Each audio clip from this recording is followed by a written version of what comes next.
Good afternoon, ladies and gentlemen. This is another episode of AfternoonTeaV. This is Doug. And I'm Sarah. And we are going to be, and now I'm not back in my American voice, doing a podcast of Game of Thrones Season 2. Yay! This is going to be very interesting because now we're going to be in a very interesting territory where we were talking about characters in our first podcast. We're still going to be talking about characters. Yeah. But we're going to be talking about key, crucial plot elements. So, spoilers galore. And, so, we'll try to keep it as light as possible, but I don't know. It's some pretty heavy material, so it's going to be hard to keep it light. It's going to be hard. So, I don't think I'm going to make promises of zero spoilers. We're going to have massive spoilers. Oh, massive. Massive. So, if you guys don't want to know, go ahead. Watch our first podcast, because I do give segues in between, saying, okay, now this is where everything's going to be ruined for you guys, so don't listen. Or you guys should have already seen this because it's an amazing show. So yeah, what are you doing listening to this? I mean, what? No, please listen. But why haven't you already seen season 2, losers? No, they're not losers. What's wrong with you? Weirdos. There you go. Better. Weirdos. Go back and watch season 2. What are you doing here? Go back and watch season 2. Sarah, if I asked for your New York or New Jersey accent, I would have asked us to go to New York or New Jersey. You are. So, it's been a hot minute since we've actually gotten a chance to get back at this. Oh, yeah. So, but we're here now, so no excuses. Well, we had Snowmageddon for a while. Snowmageddon, Workmageddon. Oh, my God. So, but we're back. Yes, we are back. And we will try really, really hard to do this much more often. Because a lot of my friends are like, when are you going to do another episode? And I'm like, I'm trying. I'm so sorry. All 3 people were asking. It was more than 3. It was 4. Not counting us, right? Yeah, not counting us and not counting my mom. Ha! Well. So, yeah. This will be fun. So, recapping, basically from season 1, Ned Stark, Robert Baratheon, they're dead. One of my favorite characters is gone. Not like you ever really see that often. So when a season actually kills a main character off, usually its story's done. Pretty much, because he was literally all over every single promo piece. Yes. For HBO.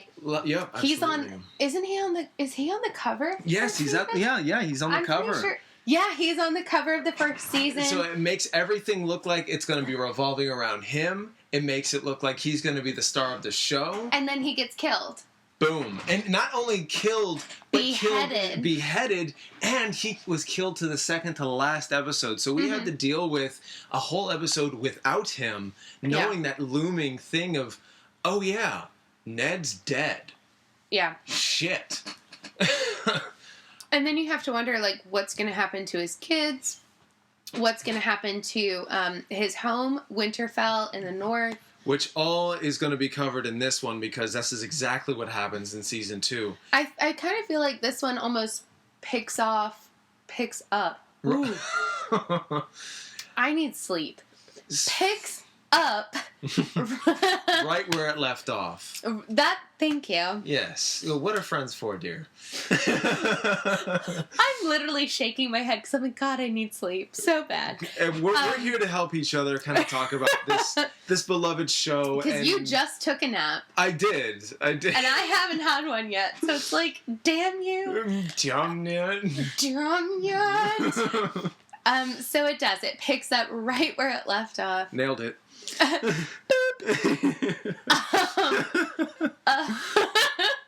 But in kind of an offshoot way. So when we first see season 2, I don't know if you remember, because I don't know if it's your favorite season, but it's totally my favorite season. So I've watched it 5 times. It's that season that I appreciate so much, but it's the what if part, and you're just kind of in that surreal state of mind, this will be the first time I'll say surreal state of mind, because you've never experienced the what if, what happened after aspect of something like this, I believe. There are programs out there like that, but this one, I feel like this is one of those shows, and if this has happened before, I don't remember, but I think this is the first show where when it picks up on season 2, not only does the main character from season 1 not get included because they're dead, but it also includes a brand new character who you're like, who the hell is this? I don't know if I could really get behind you. Like, right, like, what? What? I mean, pardon my French, but, like, what the fuck? That's this season. Like, you say that a lot during season 2. You're like, WTF. Yes, and it was so polarizing, but it was a good polarizing because it's that well made, and there's much more to be specific about being well made. Yeah. You get a great set of characters to follow after our prominent figures bite the dust. And I feel like this is the first show to ever truly show what happens right after the main character dies. Yes. From another character's point of view. Right. And also from a secondary character's point of view. Okay, yes. Because at this point, Stannis isn't a main character, he's a secondary character. But you know what's amazing is that these secondary characters are becoming primaries. Correct. You know, and these are the ones that you'll be seeing in season 3 and some in season 4. The main characters keep dying. Exactly. And well, you know, it keeps it from being unpredictable, but I also think the show also suffers from that unpredictability by being predictable. Yeah, it's like, oh, don't get attached to that person because they're going to die. Oh, whoop, looks, they died. Yeah, and I think then that's when, like, once by the time you get to that thought, like, okay, I don't think I'm really going to care about anybody. You find yourself caring because they go out in certain ways that are so tremendous. I agree. Here, okay, enough foreshadowing. Let's get into the nit and grit of this. So when we start season 2, we see Lady Melisandre. Oh yeah. Who is the Red Queen? I think they call her. Yeah, they call her the Red Queen, but in my mind, she's like the Red Devil. And that's some good imagery right there, because that's basically it. Because I mean, you're still not sure. Like, is she good or bad? Because I mean, even then, she's such a. Go ahead. Some of the things that she does are really, really evil, but then other things that she does in the loyalty of Stannis Baratheon, who is the older. Brother. Is he older? Or is he like the elder? The eldest brother, I believe. Okay, so I'll look that up while you keep talking. Thank you. So one thing we know for sure is that he is Robert Baratheon's brother. I think that he is the older brother, but I'm not sure. So we're going to have Doug check on that. But he is Robert Baratheon's brother. And I don't know if you guys remember from our last podcast, but there is a rumor going around, which is actually true. Very true. That Cersei Baratheon and Jaime Lannister, who are twins, are having an incestuous relationship, and all of Cersei's children, including the newly appointed King Joffrey, are actually not legitimate heirs to the throne because of this incestuous relationship. Precisely. And so Stannis Baratheon has decided to spread this gossip all throughout the kingdom. And yes. He's the younger brother. He's the younger brother. Okay.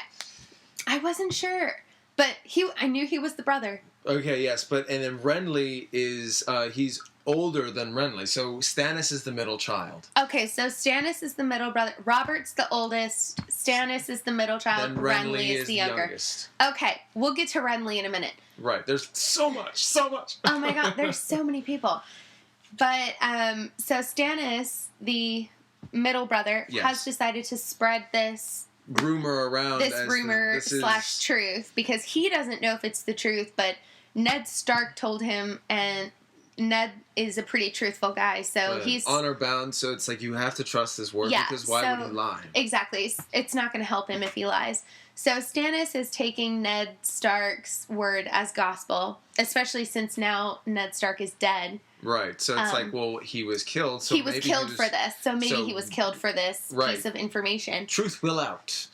Exactly. So Stannis has decided to spread this throughout the entire kingdom. But not only that, he's also trying to gain enough followers so he can take the throne. So he can take the throne. That's the most important thing. He wants the throne because it is his by rights. Yeah, what he's saying is that because Cersei's children were products of an incestuous relationship, they're not legitimate heirs. They're not legitimate heirs, and so the crown automatically falls to Stannis. Absolutely. But this is what causing the whole conflict, especially in season 2, which I'm not going to get too far ahead, but I'll just allude to the War of the Five Kings. Yeah, because not only that, Stannis' younger brother, Renly, yes, which whew. has also decided that he wants to throw his hat in the ring, right, in order to claim the throne, mainly because Stannis doesn't have any heirs. He has a daughter,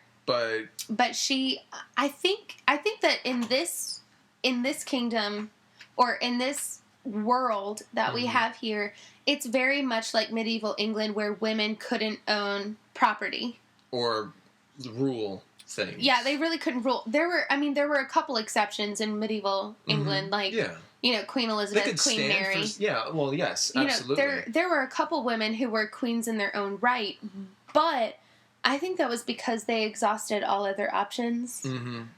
Or there was no other way they could work around it. There was no there was no other boy. There, so yeah, exactly. There was no other boy that they could call in. So Stannis doesn't have any heirs. He has a daughter, but she has a deformity. Yes, which is kind of like she has scales on her face. Yeah, to me, it looks like very severe, like eczema or like psoriasis. Okay, I'm not familiar with that. Like plaque psoriasis, where it actually causes like patches of dry skin, and I know people like that. Yes, I know that. And it can almost look like scales. So to me, it looks like she just has psoriasis. Okay. Which in their time period, or in the time frame of which this is all set, they wouldn't know how to handle that, and they're a functional human being with having this thing, but they're not exactly the most attractive thing to look at. But it would be considered a deformity, and so she wouldn't even be considered as a first, second, or third class citizen. So they kind of just lock his daughter away and whatever. I don't know whose decision that was on Stannis' behalf. Like either he chose or his wife chose.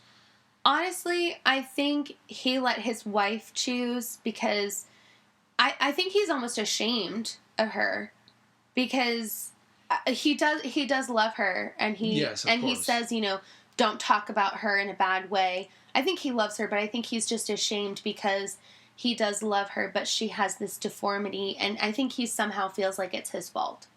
Yeah. As a father, like, oh, I should have been able to create a perfect daughter, and she's beautiful to me, but no one else will see her that way, and I think she should have. Pretty much. Yeah. And the only problem with, and I think in anybody's eyes, it's like, okay, so Stannis is up on the throne. Yeah, sure, there's going to be conflict, but why not? Why can't we have Stannis up on the throne? Well, Stannis isn't... He's a good ruler. I don't think he has enough of a backbone to make his own decisions, because he kind of lets Lady Melisandre make a lot of decisions. Manipulate him, control him in different ways through magic. Yeah, because in the beginning of the episode, Lady Melisandre is literally lighting on fire the 7 idols or 7 people that represent the gods. The idols and...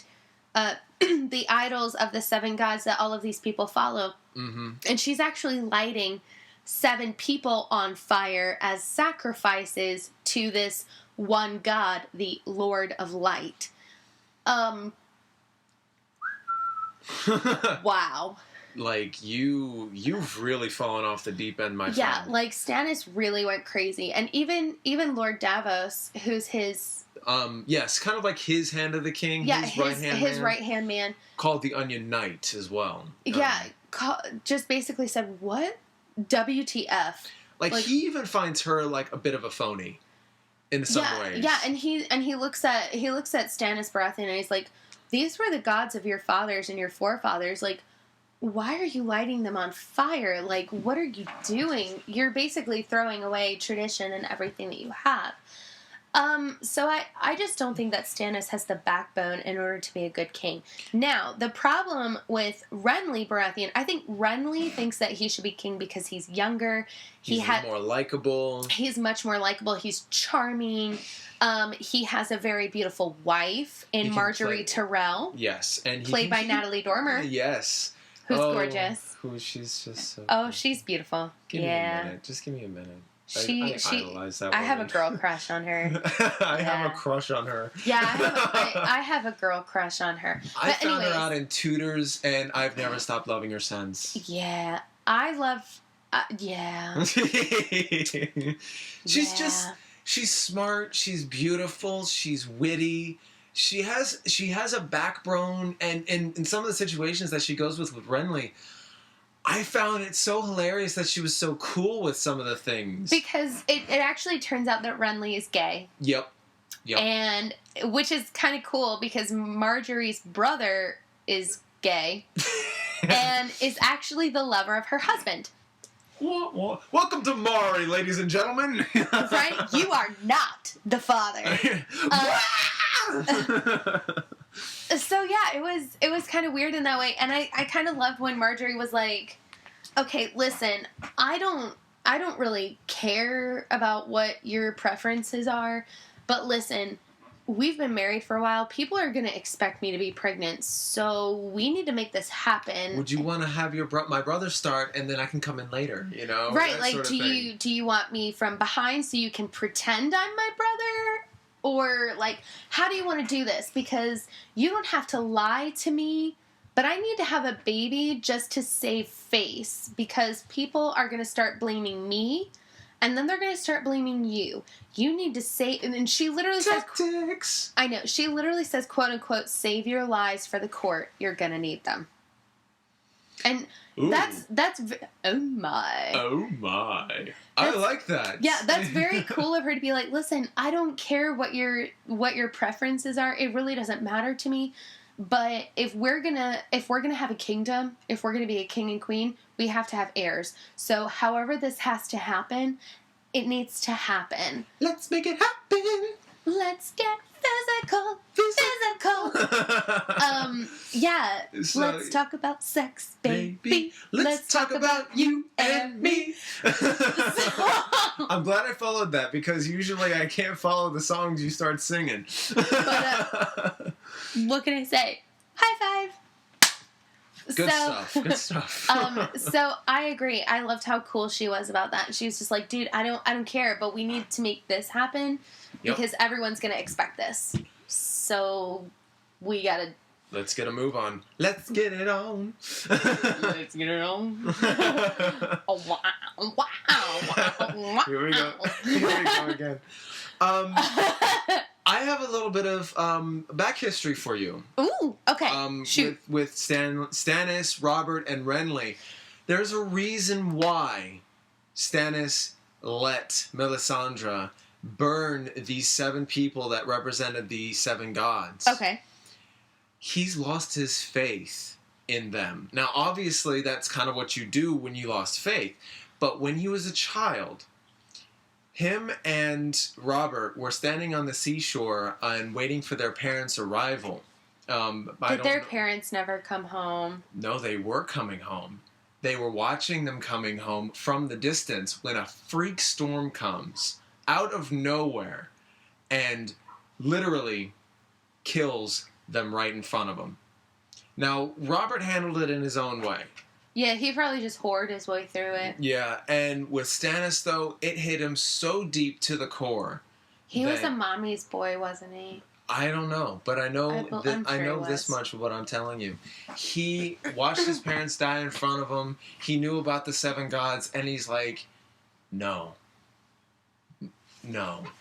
I'm not letting 7 gods take my family away from me and you expect me to still believe in you? No. Forget you. See, now that's the history of it. I'm not saying I'm making it up. But... Oh, no. I didn't believe that you were making it up. My problem is, like, Oh, that's weak sauce. That's weak sauce. Weak sauce as in storytelling, or as in, like, reasons why he has lost his faith? Reasons why he's lost his faith. Everyone hits a point, I think, where they lose their faith. Or maybe not lose their faith. Question. They question. They question their faith. That doesn't necessarily mean that they lose their faith. But I think everyone hits a point where something happens to them, be it they lose a loved one or whatever, and they question. They are looking for someone to blame. They're looking for someone to blame, and they're looking for someone who has answers. However,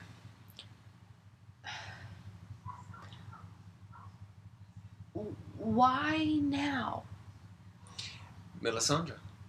Yeah, but you know what? She ain't got all the answers. She's pretty shady. She's pretty shady? She's pretty shady, and honestly, she's not that pretty, so she needs to cover it up, because she's pretty naked all the time. She is, and she's pretty showy with all that. And yeah, you know, she doesn't need to be that naked all the time. Like, it's really quite bothersome. Dude, and her boobs are tiny. Like, cover that shit up, dude. Hey, you know, some people have different tastes. Nobody always likes to go for the big boobs and, you know, stuff like that. Yeah, but like, dude. I see where you're coming from, absolutely. But everyone has their breaking point. Every man has their breaking point. I know you don't like the movie, but that was a direct quote from Shawshank Redemption. I know. Be that as it may, Melisandre, would say, provided a substitute belief for Stannis. It was the one true God, the one that is just and that knows what you're going through and will bring you to the justice that you deserve, you know, that sort of thing. Lies upon truths and truths upon lies. You know, let me manipulate you, darling, into what you think you should believe in, because you can't go around wandering like a drone. That's what Melisandre provided for him. So why now? I don't know, but it just so happened to be like that. And so it works for Melisandre's point of view, because she has someone she can control and manipulate and even help on every level.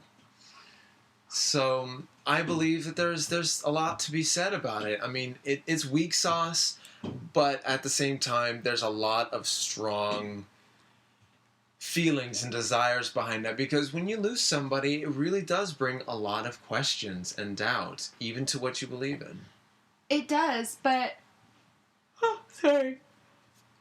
As someone who's lost multiple people in their life, you know, yes, you question, but at the same time, I think it's the person that you are, because you have to pick up and you have to keep going. Mm-hmm. You can't let everything break you. And I think that's one of the reasons why Renly wants to be king, because Stannis just let this break him. Mm-hmm. I've lost a lot of family members and friends to things in and out of nature's control. And you cannot let these things break you. You cannot let these things stop you. It's like, you know, cry, get upset, let it take its course. Because if I had a magic pill that could take you away from all the feelings, I have a feeling you would not take it, because you would want to grow as a person and understand what things mean. Because if you just cut off that emotion, you're going to be just like Stannis, just a walking drone, believing whatever you can just to get by. And not to mention, you know, Stannis could be the rightful heir and the rightful ruler, but he doesn't know how to rule correctly, because everyone's already too critical. Like Stannis, he would kill you without blinking. There's something wrong about that. With Renly, he was a shiny penny, but not really worth anything, as, you know, Robert and Stannis would say. Yes. So, yeah, there's that. So, talking about all this, that was a huge conflict for these two Baratheon brothers, because their brother's dead, and they didn't have a great relationship with him either. Yeah. So... we shout, we scream, we cry, but in the end, all men must die. Deep words. By Mr. Clarkson from Downton Abbey. Ho ho! Ho ho! How about that? Yeah, Downton Abbey quote, guys. Whoop, whoop. which we'll be doing an entire dedicated podcast for your pleasure, by the way. Thank you.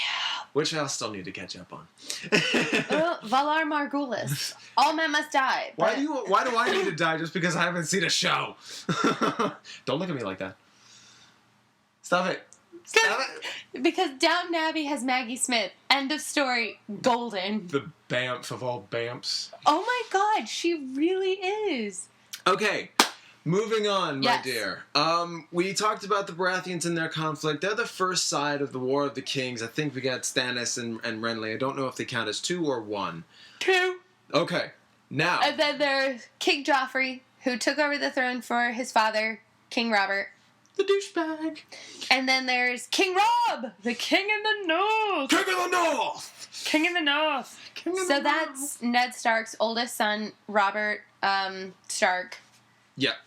And he's decided that because not Robert Baratheon, King Joffrey, Cersei, well, we'll just call her Cersei Lannister because everyone else does. Yep. Cersei Lannister, Joffrey, pretty much everybody in their family killed his father, Robb, his mother, twat, and the rest of the Starks have kind of just decided, you know what?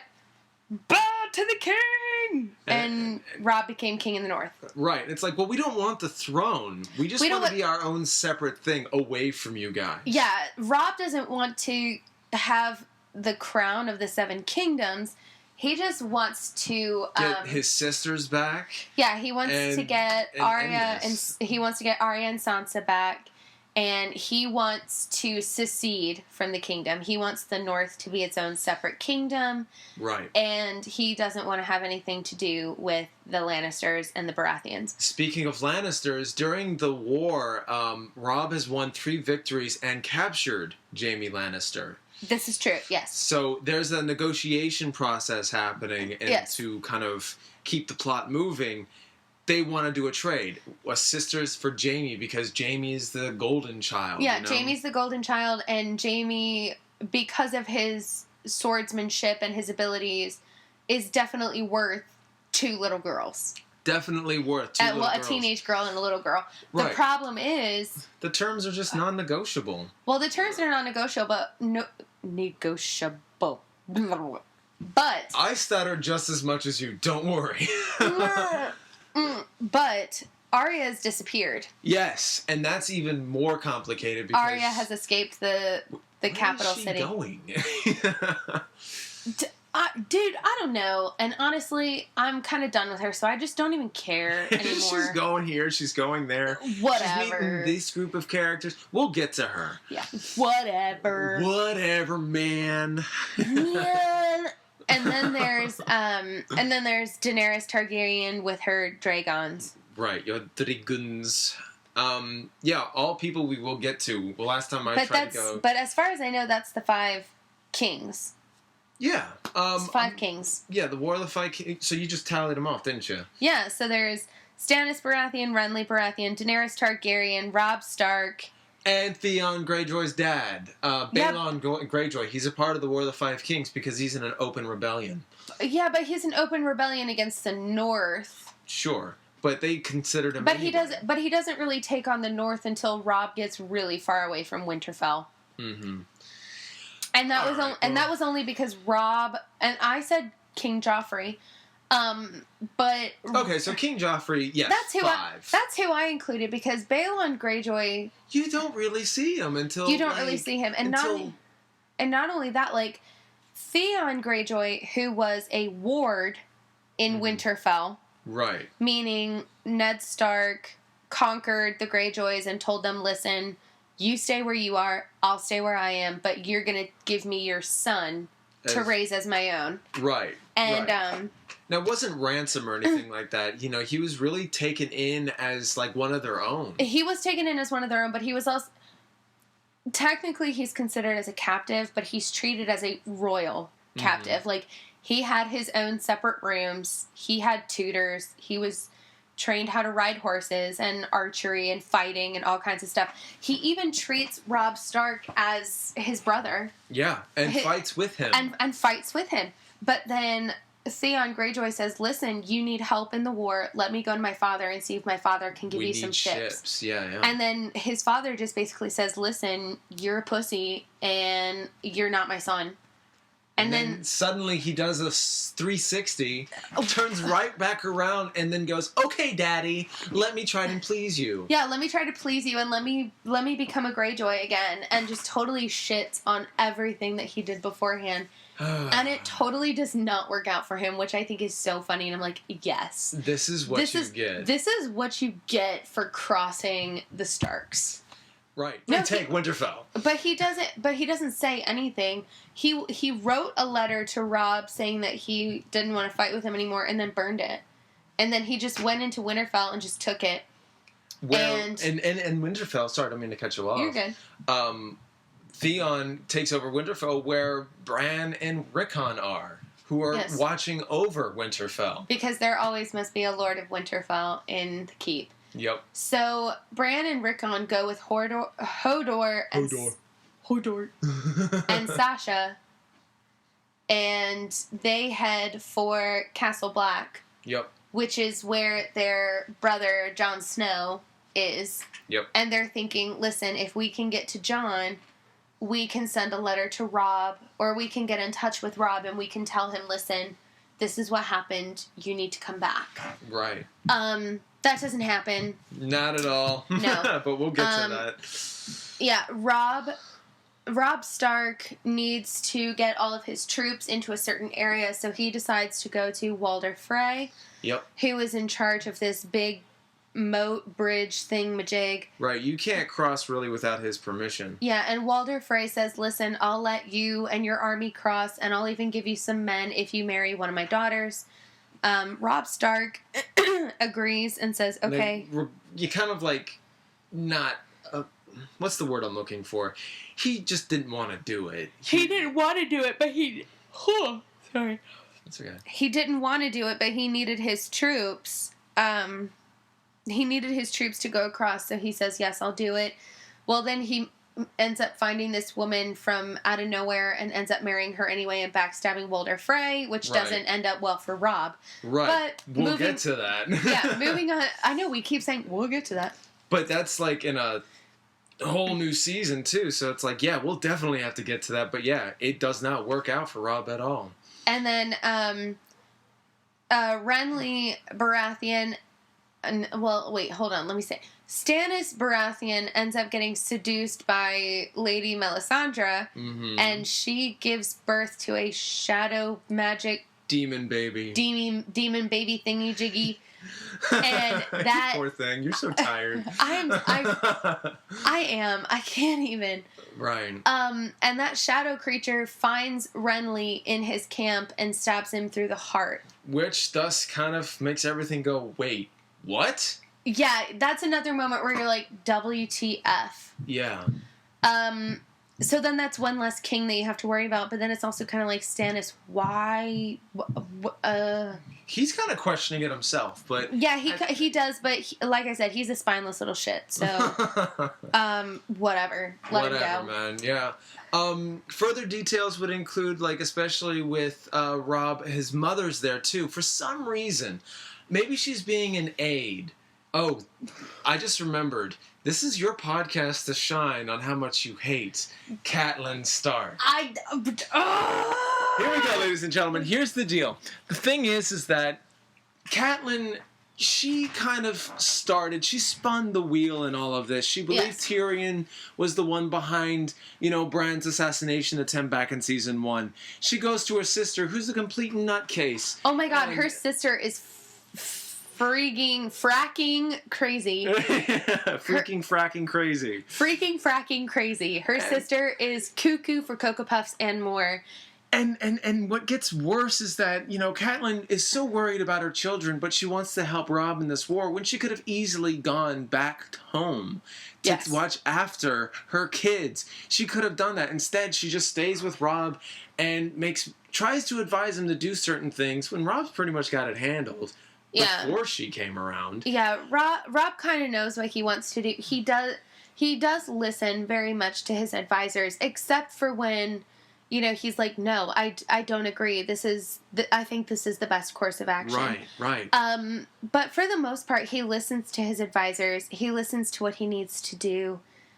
And Robb is actually very upset because Catelyn Stark actually lets Jaime Lannister go. That's exactly what I was going to get towards. She tells Jaime Lannister, like, listen, I'll let you go, but you need to bring my daughters back to me. Right, because she still has it in her mind, because Jaime Lannister was already trying to escape. He kills one of the Karstark's children, blah, blah, blah. Yeah. And, everyone wants blood. They want to kill Jaime, so Catelyn lets him go. Like, look, I can't risk this deal. I'm going to let you go. But you need to bring my daughters back to me. Right. And if you bring my daughters back to me, I promise when you come back, you won't be captured. You'll be let go. But you need to bring my daughters back to me. Right. And actually, I have one little plot point that I forgot that happened just before. Catelyn goes to negotiate terms with Renly to kind of join forces with Robb. Because Renly's a little hesitant in order to do it, because Renly's like, well, how do I know that you're not just going to try to take the throne? Right. And Catelyn's like, I don't want to. Like, we don't want the throne. We want the North. Right. That's it. We're already in charge of the North. Just let us have a kingdom. Right. In the North. We won't bother you. Trade will continue the way it always does. Yeah, we'll be cool, bro. Yeah, and, but we will be a separate kingdom in the North. And Renly says, well, if that's truly what the deal is, then yes, you can count on my support. Right. And as long as I can count on yours. I think the biggest reason why they wanted to make that deal was because Marjorie Tyrell and her family have a lot of money. Have a lot of money. Wars are very expensive. So the Tyrells have a lot of money. And they don't have anything to worry about. So they are the ones that they need to have in their pocket. Exactly. Renly just comes as a bonus because... Well, Renly and his men come as a bonus because he married Marjorie Tyrell. Right. So if Marjorie hadn't married Renly, I think Catelyn would have gone to Marjorie herself. Right. Now, things go totally awry when Renly dies. And a lot of people say that Catelyn had something to do with it because she was there. Right, and she was there, as well as one of Renly's loyal bodyguards, Brienne of Tarth. Now, she's this woman. Now, Brienne is very, very tall, very manly looking. Very manly looking. In fact, there's a lot of witty jokes towards her, like poking fun at her a lot. Yes, because she's very manly looking. Right, which is not of the norm. No. Brienne of Tarth and Catelyn Stark are the only two people who saw what happened to Renly. They know the truth. Right. But no one else would have possibly believed them. Nope. And so that's why Brienne and Catelyn kind of develop a friendship, because they both encountered the same thing. They both had this problem, and they both need to face it together. Brienne is kind of like the woman version of Ned Stark. Very loyal. Very honor-bound. Honor-bound. Like, she even names a sword later on Oathkeeper, It's... Yes. That's how dedicated she is. She is. And...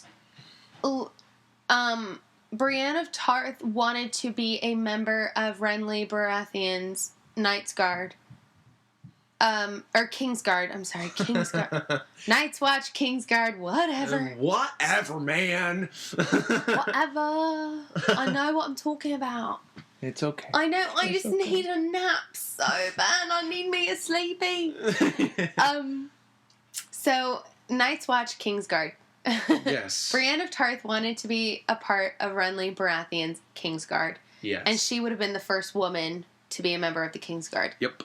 But when Renly Baratheon is killed, she pledges herself to Catelyn Stark. So when Catelyn lets Jaime Lannister go, she tells Brienne of Tarth, take him back to King's Landing and bring back my daughters. Yep. And then your oath to me will be fulfilled. Right, and so that is a plot point that I don't think we really need to get on with Brienne and Jaime. No, I just think that's it's very important. It's very important, but it's very much we can get into it in season 3 because they explore it a lot more. Definitely explored in season 3. But it's a very big part of her character that she made this oath in order to do that. Oh, absolutely. So, I figured to kind of wake you up in our crash course of everything that we've just talked about, why do you hate Catelyn Stark? I mean, what? Go!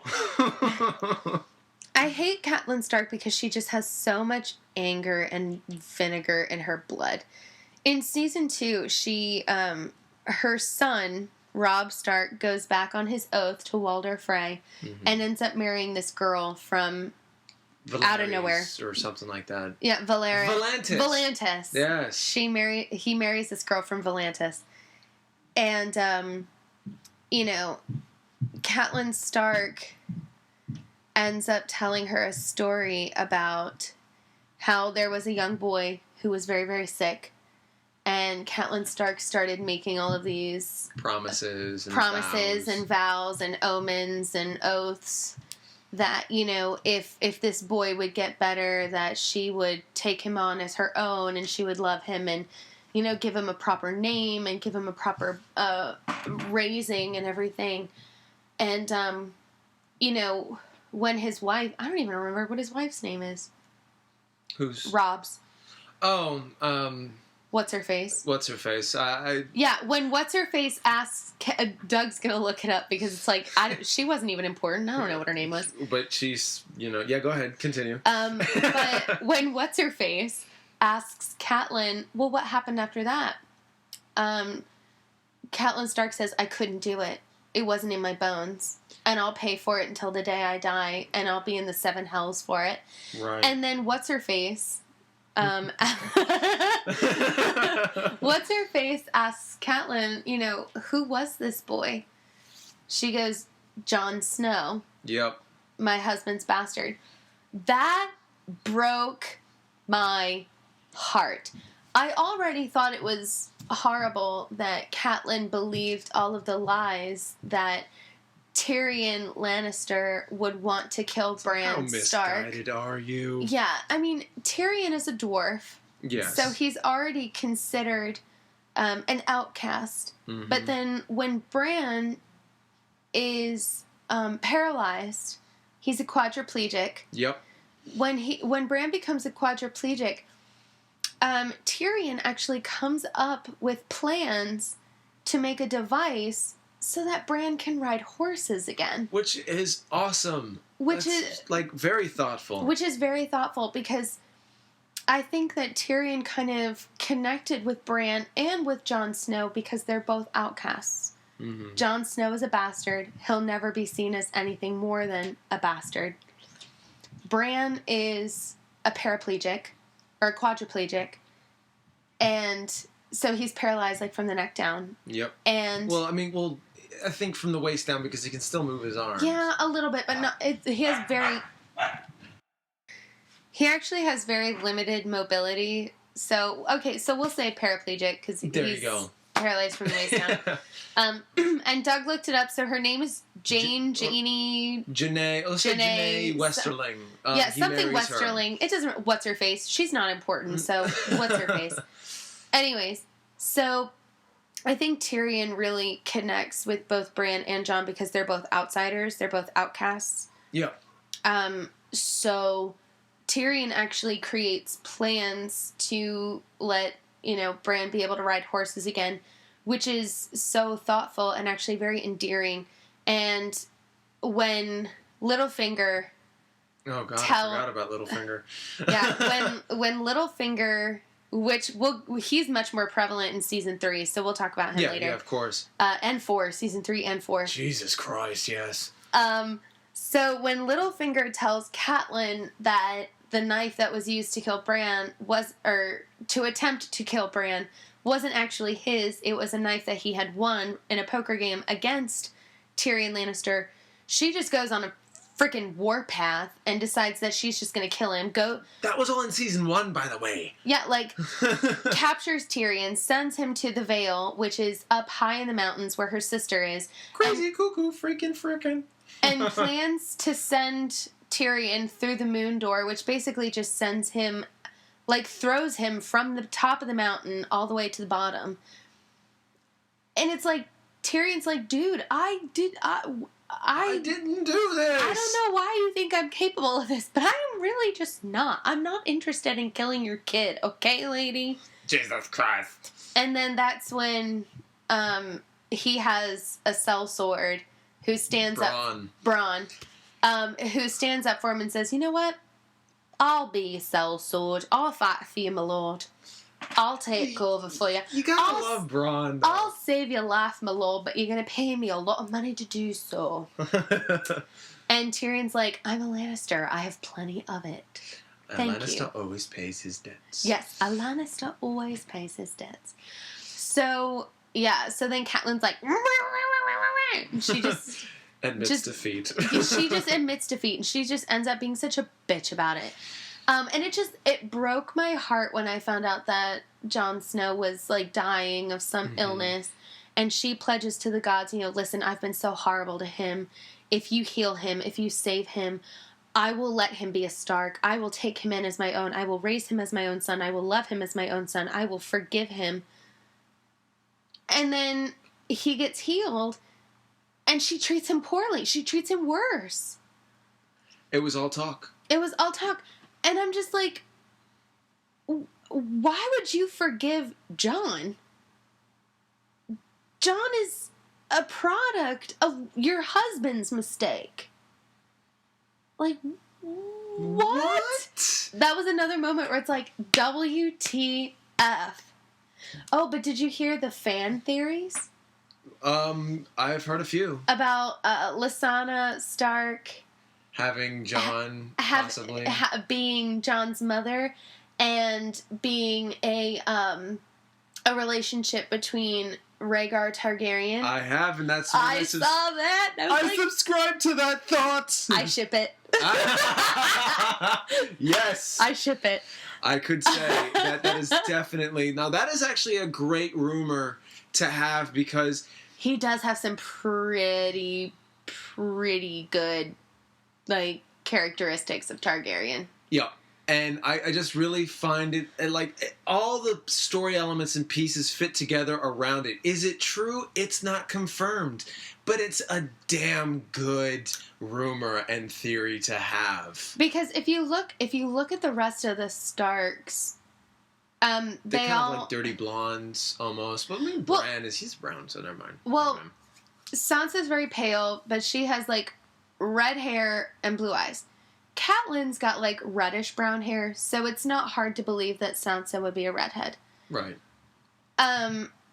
Arya has dark hair and dark eyes, just like her mother. Mm-hmm. And actually, in the books, Arya really admired Jon a lot. Like, she related to him a lot. She does in the show too. Yep, absolutely. Very much, because Arya is very tomboyish. Mm-hmm. And Robb Stark definitely takes after his father with, like, dark hair but pretty blue eyes. Yep.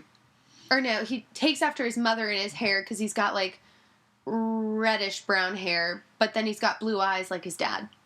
So all of them have traits of their father, but Jon has, like, very pale skin. Mm-hmm. Very deep jet black hair. Mm-hmm. And deep colored eyes. Mm-hmm. Which Robert Baratheon, I think, even makes mention of Lysandra's dark hair. Yeah. Yeah. He makes mention of her very dark hair and her ivory colored skin. Now, the Targaryens are known for being very, very fair. Yeah. They have very light colored hair. They have very light-colored eyes, which even Emilia... They almost look like angels. They almost. really do. They're very, very fair. I think even... Doesn't Emilia Clarke have light-colored eyes? Naturally? I don't know. I think she does. Let me Google. Google! Google! But yes, I do subscribe to that not theory. Emilio Estevez. Even though I do like Emilio Estevez. Yeah. There's a lot of theories. Like, there was apparently a milk woman who died of a broken heart after meeting Ned, and you're like, okay, maybe that's, Jon Snow's mother, but why keep it a secret or not allude to it as much as you do after the first time of alluding to it in the first place? It means it's important. And if you go back... She has light-colored eyes. Right. If you go back to that scene in the beginning of, I think the second episode... Yeah. So it's I'm sorry to cut you off, it's totally possible that Jon is a product of Lysandra and Rhaegar Targaryen. If you look at... I ship it! Ned Stark gets very emotional with Jon, when Jon's like, does my mother know where I'm going? Does she care? Is she even alive? And Ned looks to him and he goes... When you come back, the next time I see you, I'll talk to you about it. We'll talk about you about your mother. And you just look at the way he's acting... You look at it, and if his mother was just a whore or just some random, you wouldn't get some rando stranger, I don't think that Ned would be so emotional. But I don't think that he would just be like, it's a talk that we'll have to have later, because you have to think this is a time period when it was very. It was something that happened very often to have extramarital affairs. Mm-hmm. It was very common. It was very commonplace, and not just for men either, for women too. It was very commonplace to have extramarital affairs. So, I feel like if it was just some rando stranger, I feel like he would be like, it was something. A one-time thing. It was a one-time thing that happened. I hit a low place. And I met her in this town. He didn't necessarily have to say, oh, she was whore. You could say, oh, she was a fisherman's daughter or something like that, or whatever. But I feel like this one is actually true. Mm-hmm. There's so much credibility behind it. There's so much, because we don't really know how she died. Nope. There's a lot of mystery around it as to why should there be so much mystery if it's not true? And, why couldn't she then marry Robert Baratheon? Because she'd already been deflowered by Rhaegar Targaryen. Welcome to Maury, ladies and gentlemen.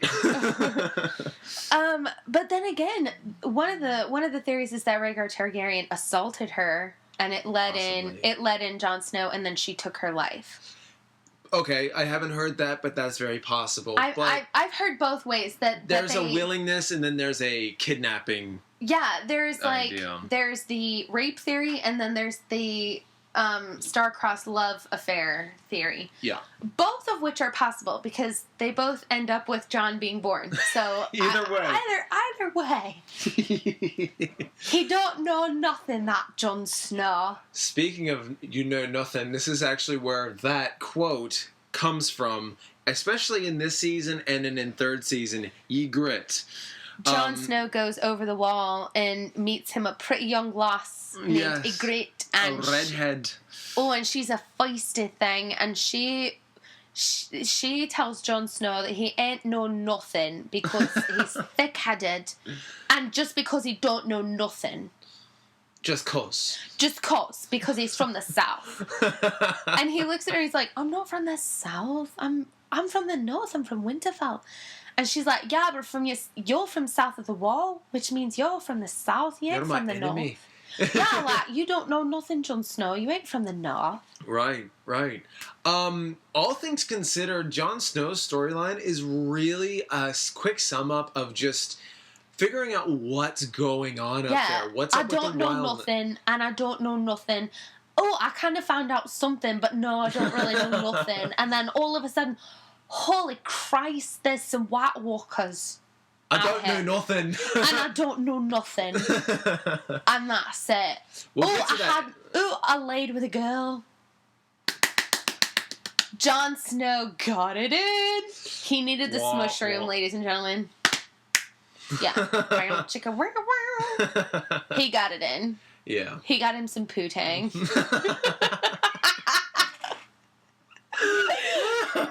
got himself a girlfriend. Wow, and he's not supposed to as a man of the Night's Watch. No, he's supposed to be celibate. And I'm like, oh. You rebel. You're a rebel without cause. Oh, it's so funny. It just kind of relates to this in a way. I always go to kiss Matt, and he's like, no, I can't do that. I'm a man of the cloth. And I'm like, yeah, what? Man of the tablecloth. I don't know what you're talking about. And that's kind of how I refer to Jon Snow now, as a knight of the tablecloth. Nice. A man of the tablecloth. Nice little comparison there. One character we've talked about, but we didn't exactly cover, and we'll get to the glorious ending of Game of Thrones, season 2. Tyrion is actually the hand of the king in this season.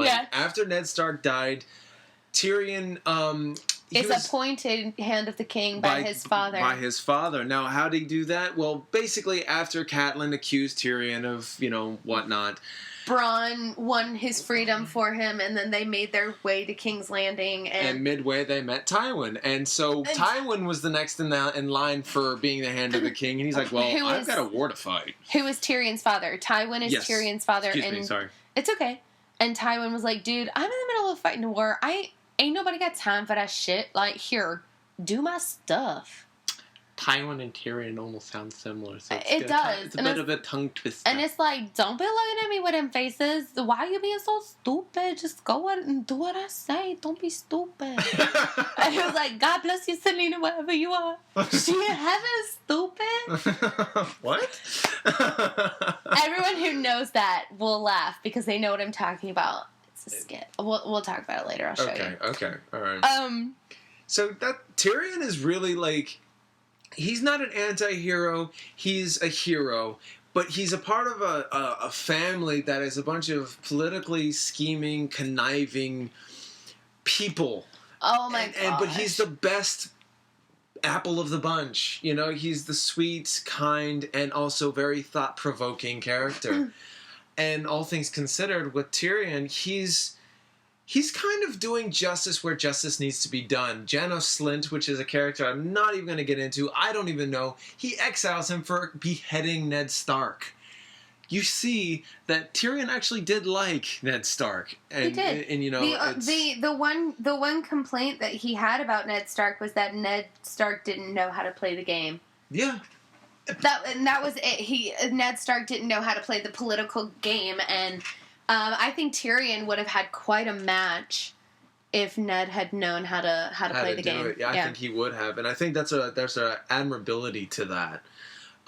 So Tyrion gives the justice where it needs to be done. He sets Joffrey in line so many times. There's a raid that happens, which is our favorite scene. Yes. Where a raid happens, things are going down, and Tyrion, he's caught in the thick of it. Joffrey's caught in the thick of it. Something slaps Joffrey in the face. I think it was crap or dirt or something. Yeah.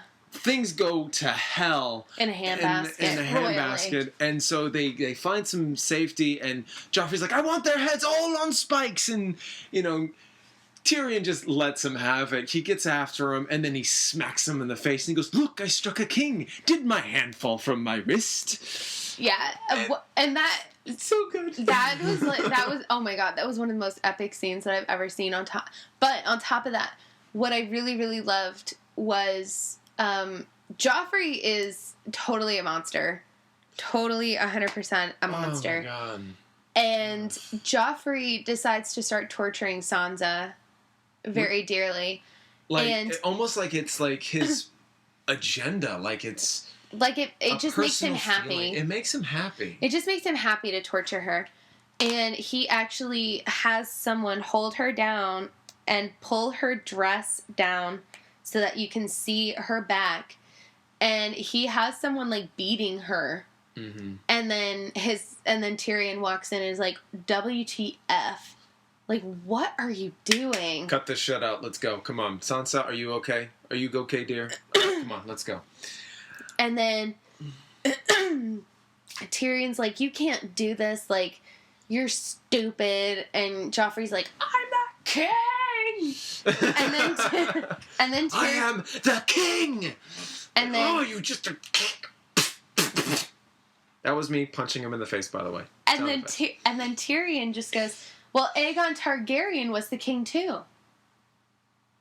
And everyone's like, because Aegon Targaryen went mad and started killing everyone, including his own family. Oh, God, yeah. And threw babies from the cliffs and stuff. Like he just went nuts. And Joffrey looks at him like, how dare you compare to me to a madman? Yeah, and Joffrey just is a bitch. Joffrey's a bitch. And he plays it so well. Oh my God, I know. And he goes into like full on bitch mode. And I'm like, oh, hashtag I can't. I just can't. It's okay. So yeah, Joffrey just goes in like full on bitch mode. And Tyrion actually goes to Sansa and says, you know, my lady, I'm so sorry. Mm-hmm. And takes his own like cloak off. And puts it on her and helps her. And he's like, I'm so sorry. And she kind of looks at him and she's like, there's nothing to apologize for. I love my king. And I'll defend my king if necessary. And he looks at her and he's like, you may be the last one of all of us to survive. Lady Sansa, you just might outlive us all. Pretty much. And it's like, damn. Damn. Like, Tyrion. That was classic. That was one of my favorite scenes. It makes me really want to just watch this whole show over again. I know. Because Tyrion really makes it worth it. He has that... Yeah, he's the emotional scapegoat. If like we all have one, we are ones ourselves. Yeah. But, hashtag I can't. Oh, I know. But Tyrion is really that guy who gets the short end of the stick. This is the one time in a season where he was on top of it all. He was on top of it all. I loved the scene that he had with his sister where he was like, you know, why do you hate me so much? And she's like, you know, you always used to be the funny one, but no joke will ever be as funny as when you ripped my mother apart and took her life. Yeah, none of your jokes will be as funny as your last one. Yeah, when you ripped my mother apart and took her own life, or took her life. And it was like, whoa. Damn. Whoa. Bitch, you crossed the line. You about to cross some fucking lines, bro. Like, toe the line. That is not our line. Walk the fucking line. You may have heard them say that, but he did not say that. That's in the loop for you guys. And it's just like, WTF! Yep. You say that so many times during this season. It's not WTF in the respects of bodies dropping, but so many revelations between characters happen, and it's so messed up. It really is. So messed up. And I guess to cap it all off, we have our place in Winterfell where it's beyond the wall, and that's where Jon is, and we're finding out the mystical aspects of it, but also the more... What is going on? Like, wildlings are gathering together by Mance Radar, who... is played by Syrian Hines. Who's awesome. Who's amazing. I loved him in Rome. Me too. He was a great Julius Caesar. Yes, and he plays it pretty straight, for the most part. He's gathering the wildlings for some reason, and that reason is the White Walkers. And we see them. They're like icically zombie thingies. Yes, and what was so cool about it is how it was always set up. Since season 1 to now, we only seen them in shadow. We never seen them full front, in your face, what do they look like and what can they do? We still don't know what they can do, not yet. No, but this is the first time that we actually see one like face to face, like, oh! And it is glorious. Like, it is. It even won an Emmy Award for makeup and prosthetics. Special effects, yeah. For special effects. So as it's set up, and it gives me chills just thinking about it, because it was just so well done. The way it was set up is that they said, we haven't seen White Walkers for thousands of years. And though the Night's Watch protects us from that, and all things considered, they have a horn system that, one's for a returning company of the first men. Yeah. Second is wildlings. Third is White Walkers, but you don't rarely ever hear. And they haven't blown the horn for White Walkers in thousands of years. So in the end of this... They blow the horn for White Walkers. And it's like in the position of a character we've never mentioned, Sam, Who's super sweet. He's a sweetie. Yeah, he's a sweetheart, but he's also incredibly book smart. Yes. So he's with a couple of people talking about some situation when first horn goes off. And they're like, oh, our company's back. What's going on? And then they hear the second one. Oh, no, it's wildlings. Oh, you're not fighting them alone. Come on, let's go. Third. And then they're like, well, wait, what does 3 mean? And Sam's like, 3's for White Walkers. And they're like, don't be daft. We ain't seen White Walkers for like thousands of years. And suddenly the wind picks up and there's like a blizzard. And then all of a sudden you see this like zombified horse. Yep. And then you just see I guess the king of the White Walkers. Something like that. Yeah. Or like maybe the general, whatever, look down at Sam and just keep going. Because it's like, you're petty. I'm not going to fight. I'm not going to fight one little human, like, psh, be gone, puny human. Army's fourth, you know? Yeah, and like, the whole army just walks by him. Like, they don't even pay attention to him. And that's what you're left with, but you're just like, we have finally seen this. Dude, what is one person going to do? Like, why waste the energy? Like, just let him go. Right. And it makes sense. And so, thus really ends season 2 of Game of Thrones. It was probably, like, the best... what's a good word? A cock tease, you know? But this time they actually showed you, and you're like, I don't know how to feel about this. It's exciting, but it's like, oh, some ish is about to go down, but it's like, oh my god, I'm so excited for it to go down, but oh my god.